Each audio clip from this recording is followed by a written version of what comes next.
Good afternoon. As you know, the Federal Open Market Committee this afternoon reaffirmed the current 0 to 1/4% target range for the federal funds rate. We also updated our forward guidance indicating that an increase in the target range for the federal funds rate remains unlikely at our next meeting in April. With continued improvement in economic conditions, however, we do not want to rule out the possibility that an increase in the target range could be warranted at subsequent meetings. Let me emphasize, however, that the timing of the initial increase in the target range will depend on the committee's assessment of incoming information. Today's modification of our guidance should not be interpreted to mean that we have decided on the timing of that increase. In other words, just because we remove the word patient from the statement doesn't mean we're going to be impatient. Moreover, even after the initial increase in the target funds rate, our policy is likely to remain highly accommodative to support continued progress toward our objectives of maximum employment and 2% inflation. I'll come back to today's policy decisions in a few moments, but first I'd like to review economic developments in the outlook which formed the basis for our policy decisions. We've seen continued progress toward our objective of maximum employment. The pace of employment growth has remained strong, with job gains averaging nearly 290,000 per month over the past 3 months. The unemployment rate was 5.5% in February. That's 0.3 lower than the latest reading available at the time of our December meeting. Broader measures of job market conditions, such as those counting individuals who want and are available to work, but have not actively searched recently, and people who are working part-time but would rather work full-time, have shown similar improvement. As we noted in our statement, slack in the labor market continues to diminish.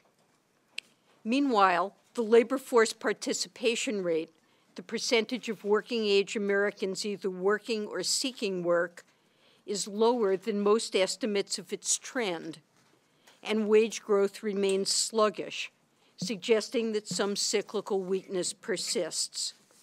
So considerable progress clearly has been achieved, but room for further improvement in the labor market continues. We continue to expect sufficient underlying strength in economic growth to support ongoing improvement in the labor market. After averaging about 2.5% over 2014, growth of real gross domestic product appears to have slowed in the first quarter of this year, in part reflecting a moderation in household spending. In addition, the recovery in the housing sector remains subdued, and export growth looks to have weakened.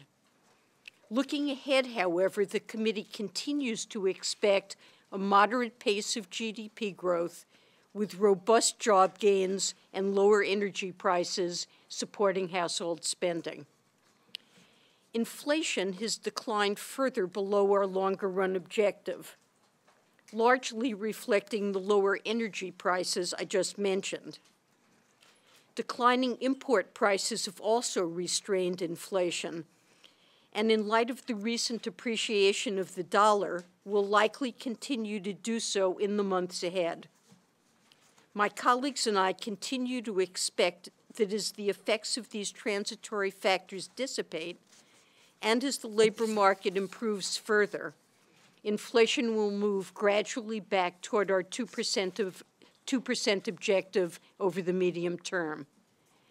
In making this forecast, we are attentive to the low levels of market-based measures of inflation compensation. In contrast, survey-based measures of longer-term inflation expectations have remained stable. The committee will continue to monitor inflation developments carefully.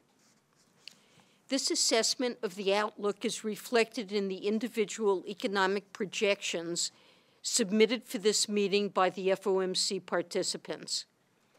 As always, each participant's projections are conditioned on his or her own view of appropriate monetary policy. The unemployment rate projections over the next few years and in the longer run are generally a bit lower than the December projections. At the end of this year, the central tendency for the unemployment rate stands at 5 to 5.2%, in line with participants' estimates of the longer-run normal unemployment rate. Committee participants generally see the unemployment rate declining a little further over the course of 2016 and 2017. For economic growth, participants generally reduce their projections since December, with many citing a weaker outlook for net exports. Nonetheless, the central tendency of the growth projections for this year and next, at 2.3 to 2.7%, remains somewhat above estimates of the longer-run normal growth rate. Finally, FOMC participants project inflation to be quite low this year, largely reflecting lower energy and import prices. The central tendency of the inflation projections for this year is now below 1%, down noticeably since December. As the transitory factors holding down inflation abate, the central tendency rebounds to 1.7 to 1.9% next year and rises to 1.9 to 2% in 2017. Returning to monetary policy, as I noted at the outset, the committee reaffirmed its view that the current 0 to 1/4% target range for the federal funds rate remains appropriate. But with economic conditions improving, and with further improvement expected in the months ahead, we have again modified our forward guidance. In December and January, the committee judged that it could be patient in beginning to normalize the stance of monetary policy. That meant that we considered it unlikely that economic conditions would warrant an increase in the target range for the federal funds rate for at least the next couple of FOMC meetings. While it's still the case that we consider it unlikely that economic conditions will warrant an increase in the target range at the April meeting, such an increase could be warranted at any later meeting depending on how the economy evolves. Let me emphasize again that today's modification of the forward guidance should not be read as indicating that the committee has decided on the timing of the initial increase in the target range for the federal funds rate. In particular, this change does not mean that an increase will necessarily occur in June, although we can't rule that out.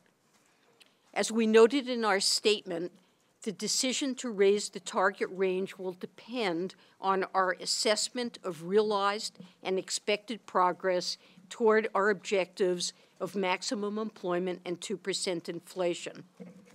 We continue to base that assessment on a wide range of information, including measures of labor market conditions, indicators of inflation pressures and inflation expectations, and readings on financial and international developments.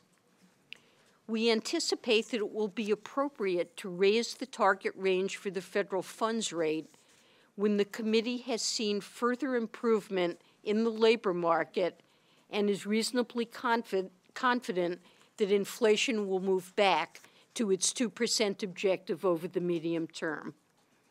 Once we begin to remove policy accommodation, we continue to expect that, in the words of our statement, even after employment and inflation are near mandate-consistent levels, economic conditions may, for some time, warrant keeping the target federal funds rate below levels the committee views as normal in the longer run. This guidance is consistent with the paths for appropriate policy reported by FOMC participants. Compared with the projections made in December, most participants lowered their path for the federal funds rate, consistent with the downward revisions made to the projections for GDP growth and inflation, as well as somewhat lower estimates of the longer-run normal unemployment rate. The median projection for the federal funds rate is just below 2% in late 2016 and rises a bit above 3% in late 2017. The median projected rate in 2017 remains below the 3.75% or so projected by most participants as the rate's longer-run value, even though the central tendency of the unemployment rate by that time is slightly below that of its estimated longer-run value, and the central tendency for inflation is close to our 2% objective. Participants provide a number of explanations for the federal funds rate running below its normal longer-run level at that time. These include, in particular, the residual effects of the financial crisis, which are likely to continue to constrain spending and credit availability for some time. I'd like to emphasize that these forecasts of the appropriate path of the federal funds rate are conditional on participants' individual projections for economic output, inflation, and other factors. But our actual policy actions over time will be data dependent. Accordingly, if the expansion proves to be more vigorous than currently anticipated, and inflation moves higher than expected, then the appropriate path would likely follow a steeper and higher trajectory. Conversely, if conditions were to prove weaker, then the appropriate trajectory would be lower and less steep. Finally, the committee will continue its policy of reinvesting proceeds from maturing Treasury securities and principal payments from agency debt and mortgage-backed securities. The committee's sizable holdings of longer-term securities should help maintain accommodative financial conditions and promote further progress toward our objectives. Thank you. Now I'd be happy to take your questions.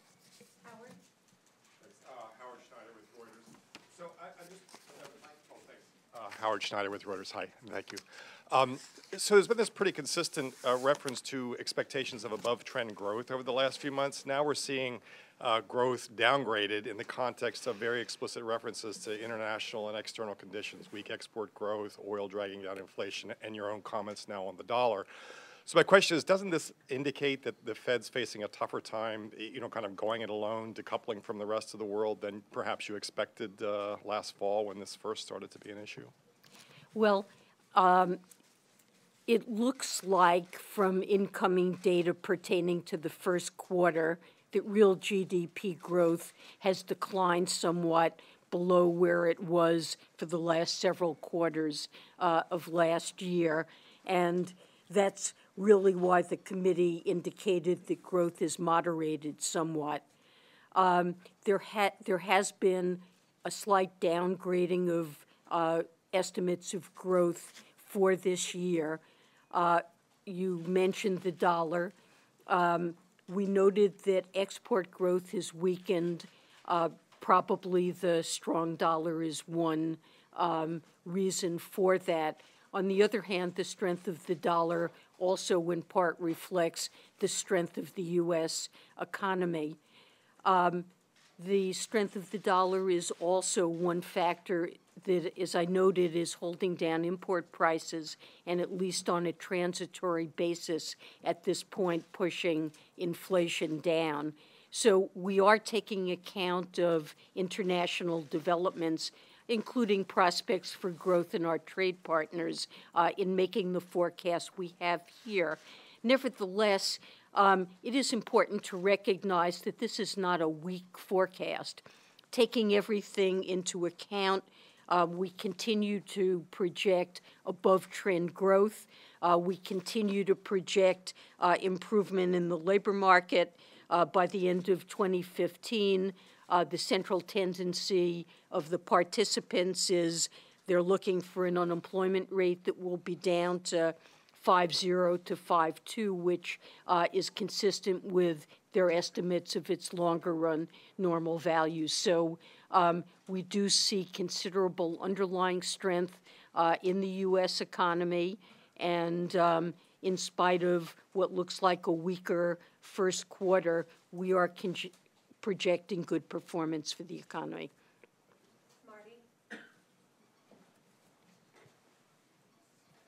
Marty Krutzinger, Associated Press.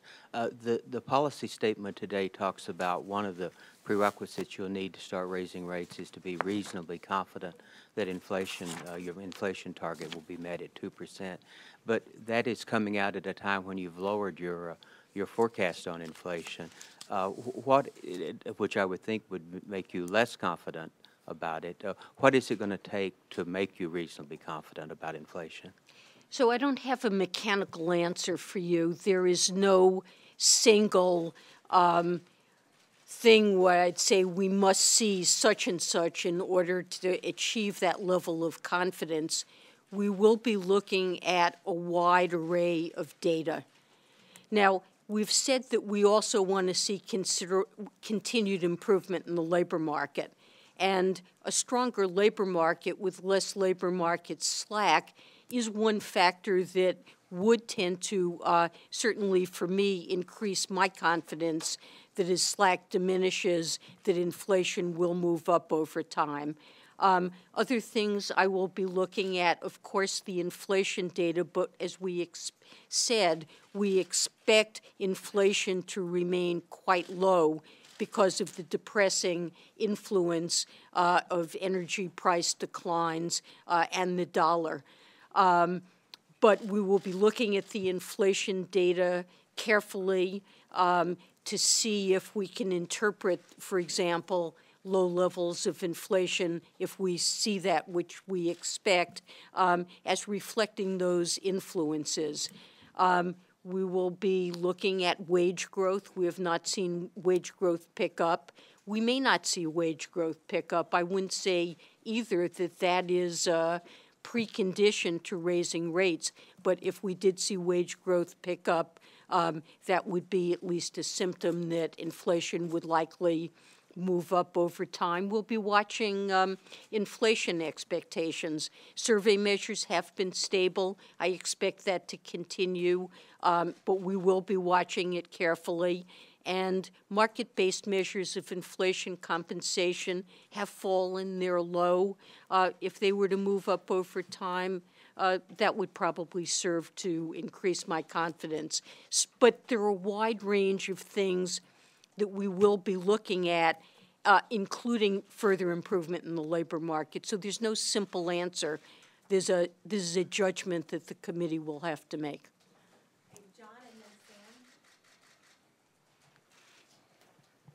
John Hilsenrath from the Wall Street Journal. Chair Yellen, the famous dot plot that we always talk about showed that officials' expectations for where interest rates are going to end the year in 2015, 16, and 17 have come down fairly notably. I wonder if you could explain to us your analysis of why those estimates are coming down, and specifically, is it a reflection of what's changed, and is it a reflection of the changes in the Fed's economic forecast, or a change in the way the Fed is reacting to the economy that it sees, its reaction function? So it's always hard to know exactly why each participant has written down the forecast they have, but certainly there are changes in the assessments of the economy and forecasts for the economy that would point in the direction of downward adjustment in the funds rate path.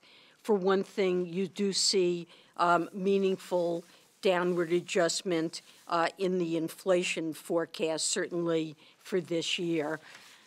In addition, importantly, a number of participants have marked down their estimates of the normal longer-run unemployment rate. So that range has moved down noticeably from Previously, it was 5.2 to 5.5, and it's now moved down to 5.0 to 5.2.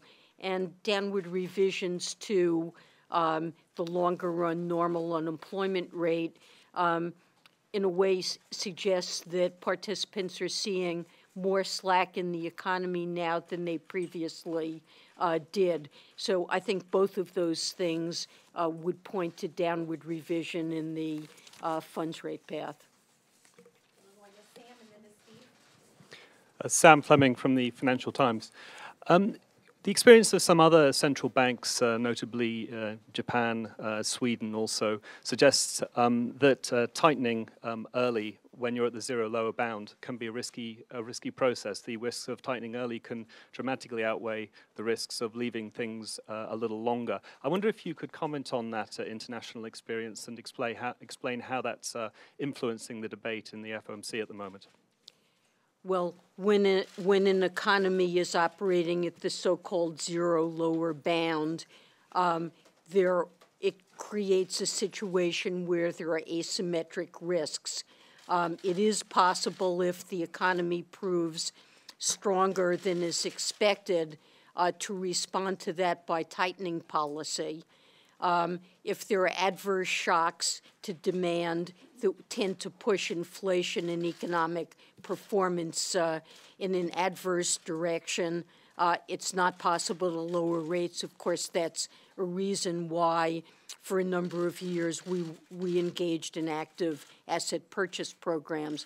So there is a situation there of asymmetric risks, and it does point in the direction of waiting longer to raise rates. But I would say that this is an influence that and a set of considerations that we've long been aware of and have been taking into account, so that it's not something that just comes into play now. It is a reason that we have held rates at 0 to 0.25% for now roughly 6 years. So we are seeing an economy that's growing above trend. The labor market is improving.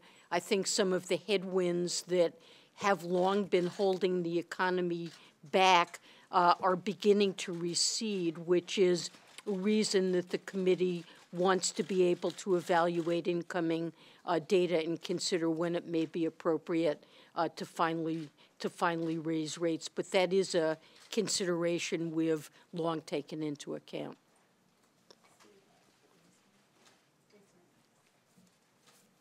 Steve Leisman, CNBC.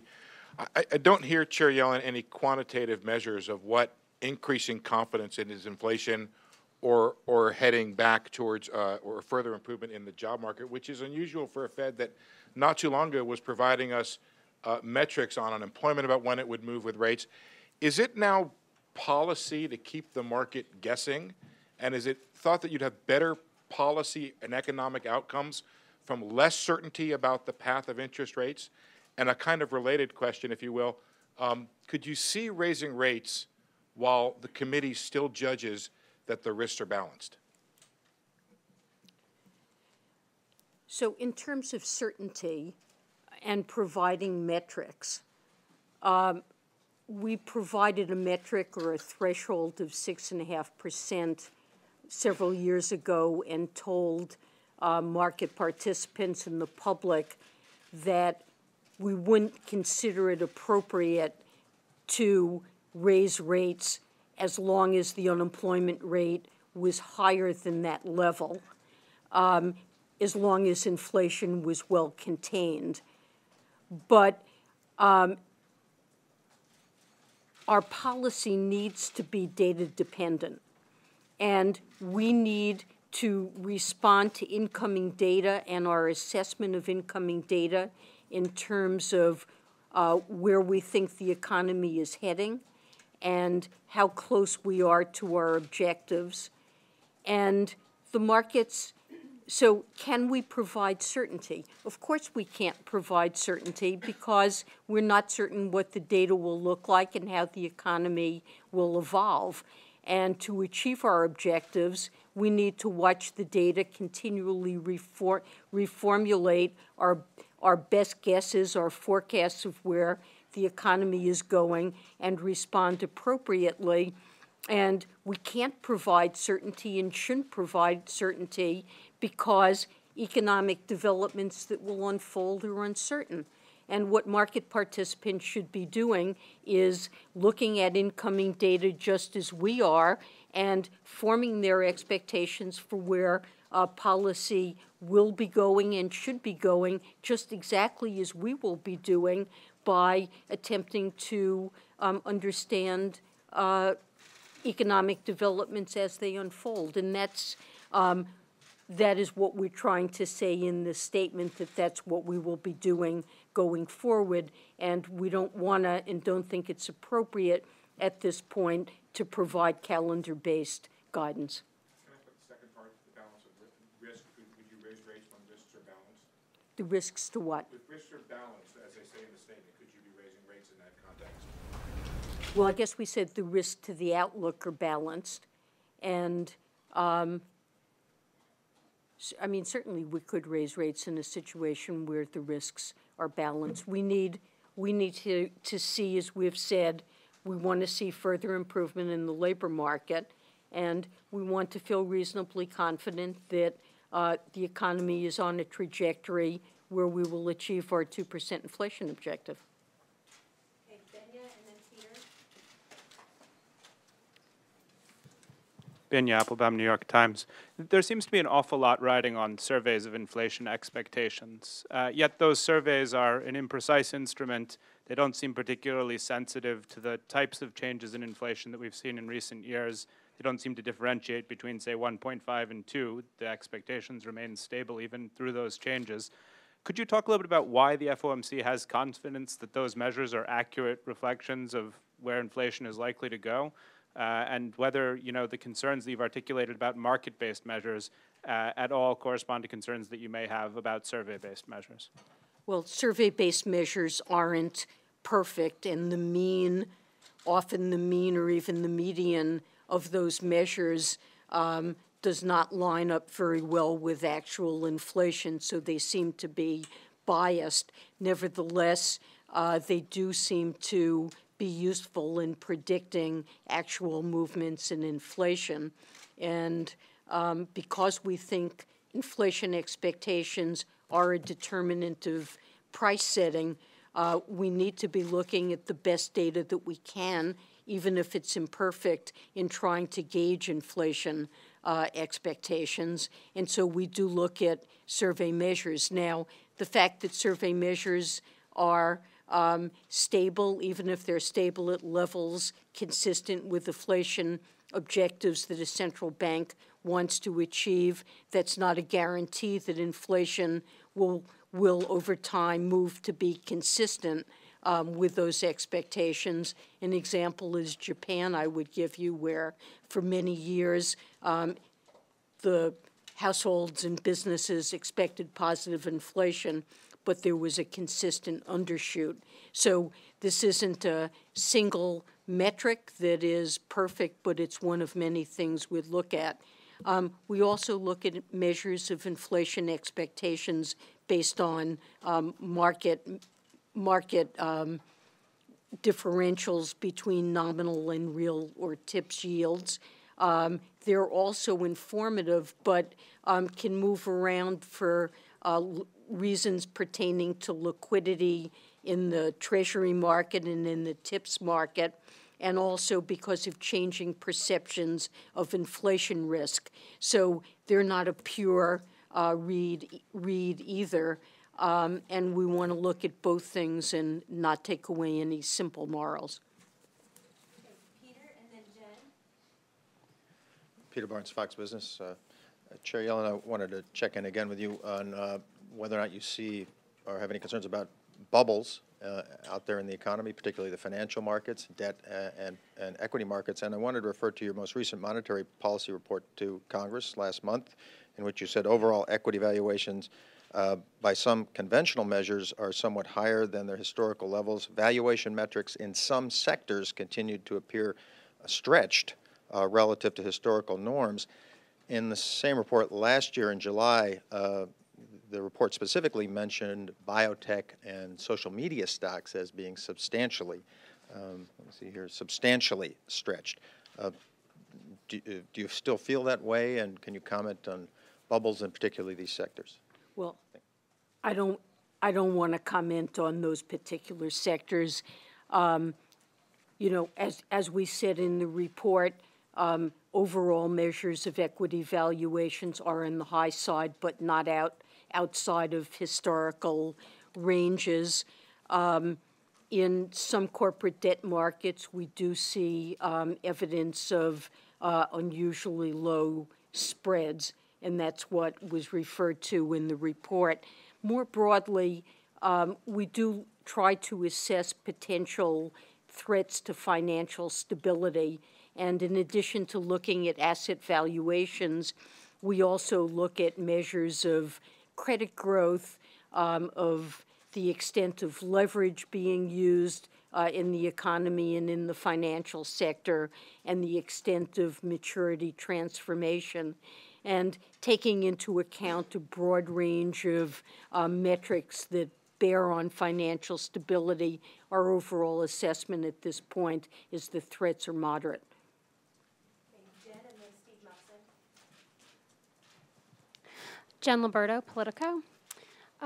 So I want to switch gears a little bit and ask about some of the tension between the Fed and Congress lately, with some lawmakers calling for more transparency and accountability measures. And I wanted to ask to what degree that there might be room for the Fed to consider some of these measures, like maybe a rules-based approach like the Taylor rule, or some of these measures that would change up who has a voting seat on the FOMC. To what degree does that make it more difficult to accomplish your mission?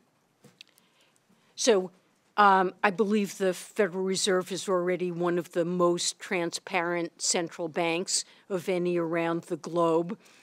We provide an immense amount of information, both financial, about our balance sheet and our monetary policy operations. We have audited financial statements. We publish our balance sheet every week. If you want to know exactly what's in the SOMA portfolio, it's listed on the New York Fed website on a CUSIP by CUSIP basis. I have press conferences. We issue minutes. We have statements that we release right after meetings and transcripts within 5 years. So if you put all that together, we are a transparent central bank. With respect to congressional changes that are under consideration that would politicize monetary policy by bringing Congress in to make policy judgments about in real time on our monetary policy decisions.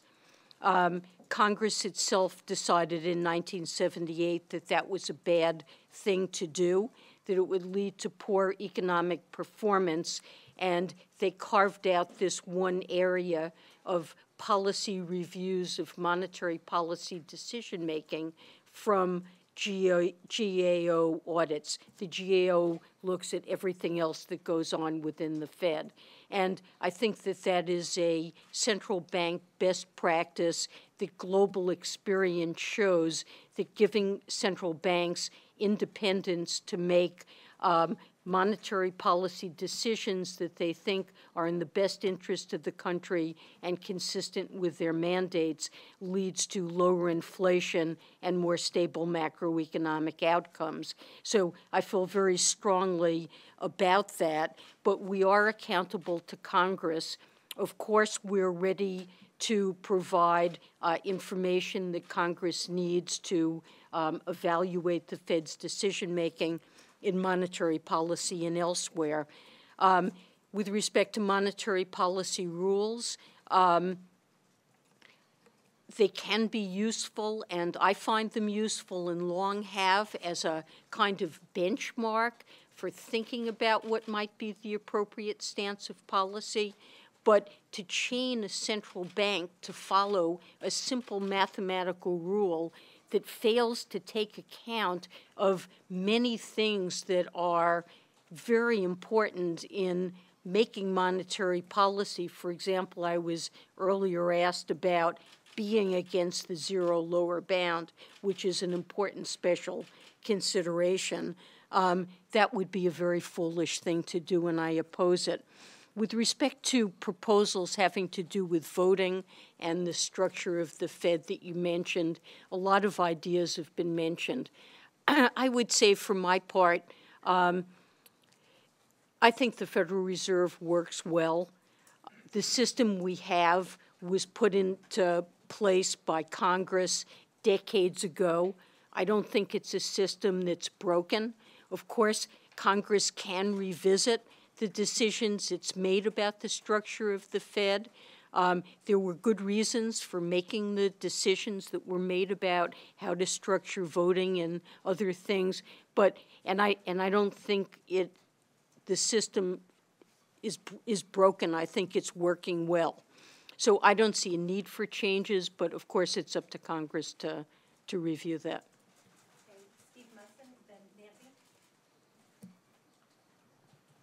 I was wondering whether you could quantify the effect that the stronger dollar has had on economic output so far this year, the extent to which it's sort of acted as its own rate increase, and what sort of obligation you feel, if any, to make life easier for the ECB, Bank of Japan, and the many emerging market countries that are struggling with some of the issues we struggled with not that long ago. So with respect to the impact of the dollar on the U.S. economy, I don't have a quantitative estimate to offer you, but I certainly expect net exports to serve as a notable drag this year on the outlook. But remember, we have to put that in context. There are a lot of things that affect the U.S. outlook, and while that is serving as a drag on economic growth, overall the committee continues to see sufficient strength, particularly in private spending, that we are expecting above trend growth even so. With respect to our neighbors, we look very carefully at what's happening in the global environment. We realize that our own policies affect performance in the rest of the world, and that performance in other countries has an influence on us. So we spend a good deal of time discussing global developments. It is important for us to keep our own house in order, to put in place the policy that's consistent with the objectives that Congress has given us. And I think a strong U.S. economy certainly is something that is good for other countries as well. We have pledged to communicate as clearly as we can about monetary policy, and I am trying to do that and will continue to do so. Nancy Marshall-Genzer with Marketplace. We talked about the risk of tightening too early. What about the risk of waiting too long, especially since it can take a while for Fed actions to work their way through the economy? Well, I agree with that. Many studies over decades and decades have showed that there are lags in the way monetary policy affects the economy, and therefore monetary policy does have to be forward-looking. That's why we spend so much time preparing forecasts and discussing them, and we want to put in place a policy that will be appropriate for where the economy is heading. That is a reason that many of my colleagues, most of my colleagues, are anticipating that it will be appropriate to begin to tighten policy sometime this year, in spite of the fact that they are projecting that inflation will be low. They're looking forward and they see that by the end of 2016 or 2017, with the labor market recovering, and assuming that inflation expectations remain stable and transitory influences no longer affecting inflation, they see inflation heading back to our 2% objective. So just as we don't want to be premature in tightening policy and aborting a recovery that we have worked long and hard to proceed as far as it has, we also don't want to be behind the curve in beginning to tighten given those lags.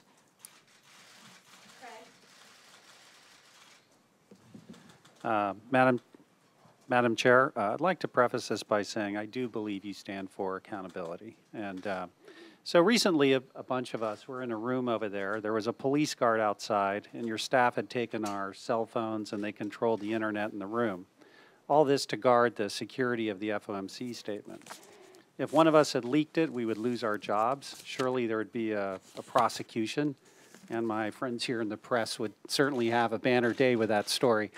There was a leak in the FOMC. We don't know what happened. I've asked. I can't get an answer. And now Congress is asking. Both parties want to know. I'm not going to ask about the IG's probe. I understand that's an active case now, suddenly, after 2 years of just sitting there. But I would like to ask what you found at the board. You weren't chairman then. You were vice chair, I believe. So what answers do you have, and are you going to respond to Congress? So let me say that the committee and I personally take very seriously our responsibility to safeguard confidential information. We have a set of policies and procedures that are in place that we're to follow if we believe that there have been leaks of confidential information, and this is something that doesn't occur very often, but if it does occur, we follow those procedures. It has been reported that our Inspector General is engaged in a review at this time of this matter, and in light of that ongoing review, I'm not going to get into details, but let me just say that we welcome that review and are looking forward to its conclusions. With respect to Congress, congressional inquiries, we have arranged to brief members of Congress who've asked about this and will certainly cooperate in trying to provide them the information that they seek. Okay, John Heltman.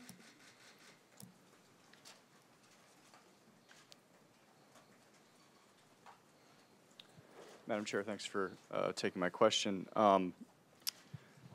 The banking sector has clearly improved since the crisis in terms of capital retention, but there's also seemingly a number of scandals involving Forex manipulation, of course, LIBOR. Do you think that the culture at the banks is where it ought to be? And if not, what is the Fed going to do to improve it, and when? Well, it's certainly been it's certainly been very disappointing to see what have been some really brazen violations of the law. And we absolutely expect the banks that we supervise to comply with the law and to have in place controls that ensure compliance in organizations. And while changing the culture of organizations is not something that we can achieve through supervision, we will make sure that the banks that we supervise have appropriate compliance regimes in place, and to the extent that compensation schemes might be incenting such behavior that inappropriately reward risk-taking. That's something that we will, look for in our supervision as well. When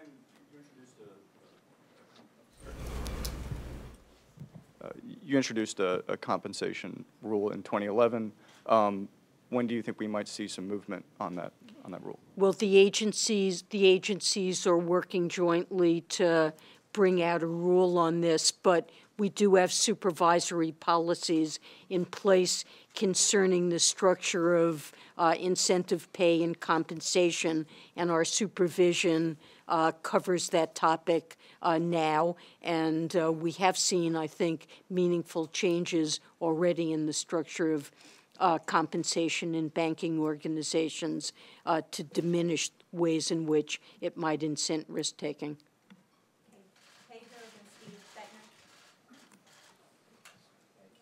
Pedro DaCosta with Dow Jones Newswires. I guess I have two follow-ups. One with regard to Craig's question. So before the IG's investigation, according to Republican Congressman Hensarling's letter to your office, he says that it is my understanding that although the Federal Reserve's General Counsel was initially involved in this investigation, the inquiry was dropped at the request of several members of the FOMC. Now, that predates the IG. I want to know if you could tell us who are these members of the FOMC who struck down this investigation, and doesn't not revealing these facts kind of go directly against the sort of transparency and accountability that you're trying to bring to the central bank? That is an allegation that I don't believe has any basis in fact. I'm not going to go into the details, but I don't know where that piece of information could possibly have come from. If I could follow up on his question, I think when you get asked about financial crimes and the public hears you talk about compliance, you get a sense that there's not enough enforcement involved in these actions, and that it's merely a case of kind of trying to achieve settlements after the fact. Is there a sense in the regulatory community that financial crimes need to be punished sort of more forcefully in order for there to be an actual deterrent against unethical behavior? So you're talking about within banking organizations. So the focus of regulators, the banking regulators, is safety and soundness. And what we want to see is changes made as rapidly as possible that will eliminate practices that are unsafe and unsound. We can't, only the Justice Department can bring criminal action, and they have taken up cases where they think that that's appropriate. In some situations, when we are able to identify individuals who are responsible for misdeeds, we can put in place prohibitions that bar them from participating in banking, and we have done so and will continue to do so.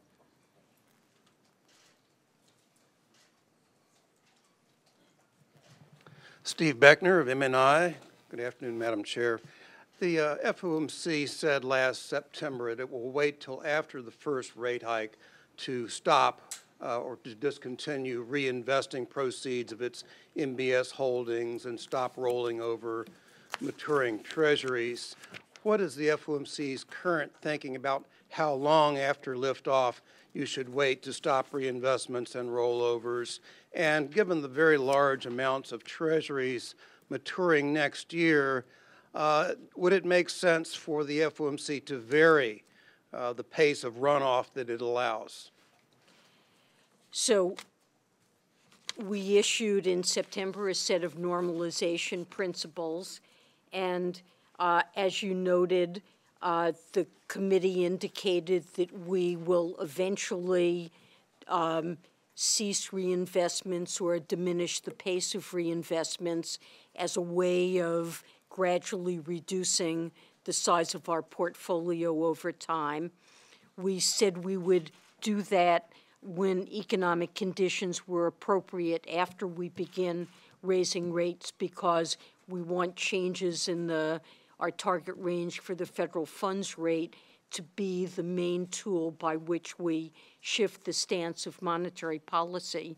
We've not made any decision at this point about how long it will be once we begin to raise rates before we reduce or cease reinvestment. We will see how things go, and the committee will revisit that and make a decision at a later time. You also indicated that we have a substantial quantity of treasuries that will roll off our balance sheet over the next several years. That's true, and that will, I think over the next 2 years, almost $800 billion will mature, and that they will be short-term, obviously, treasuries at that point, and that's a way in which we anticipate diminishing the size of our portfolio. But can I follow up, please?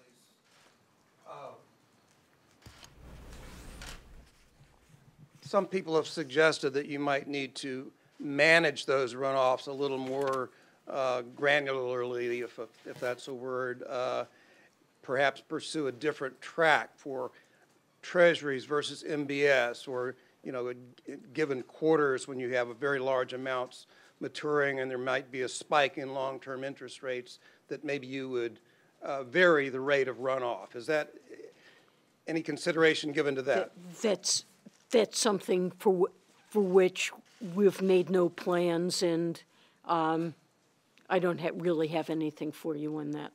Okay, Greg, and then Peter.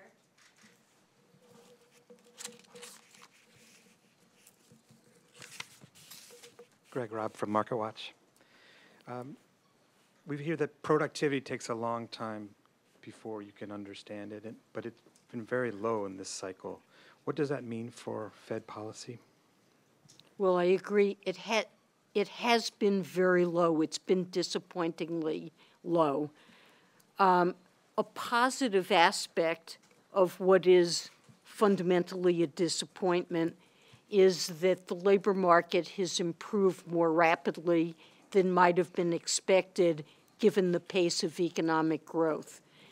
So the unemployment rate has come down more rapidly than I would have expected, and the labor market has improved more rapidly than I would have expected. We have written down our estimates of potential output. In the long run, it is a disappointing factor about the ultimate prospects for the U.S. economy if it continues. I would expect it to pick up, and as you can see from the longer run growth projections, most FOMC participants believe it will pick up above current levels, but it means it's something that would, if it persists, retard living standards and would likely retard real wage growth and improvement in living standards for ordinary households. Okay, Peter, last question. Peter Cook with Bloomberg Television. Madam Chair, one clarification, if I could, logistically, and then a question about Congress, a follow-up. First of all, you've been asked this before. I just want to see if we can clarify. When you decide to start raising interest rates, could that decision happen at a meeting in which it's not followed by a press conference? And on my congressional question, I would like to get your reaction to the treatment you received up on Capitol Hill the other day. It didn't look like a very pleasant experience, certainly in front of the House, at least at moments. I wondered if you have concerns about that. Has the relationship between the Fed and Congress deteriorated to a point that it causes you concern? What, if anything, can you do about it as well? So let me start with the press conferences. I said this previously, and let me reiterate it, that every meeting that the Federal Open Market Committee has is a live meeting at which we could make a decision. Clearly, if we decided for the first time to raise the federal funds rate, it is something I think it would be appropriate to answer questions and explain in more detail. We've long had the capacity to call a press conference after a meeting that we would hold by teleconference, by conference call, and that's a capacity that was used on a number of occasions by my predecessor during the financial crisis. It is something that remains a capacity we have and would expect to use if it were necessary. On the second part of your question with respect to testimony, you know, it's very important for the Federal Reserve to be accountable to Congress. We have a wide range of responsibilities, and it's entirely appropriate for me to testify and be quizzed on a range of topics by members of Congress. I think I need to be ready to answer questions on any aspect of Federal Reserve behavior, and that's an important principle. Thank you.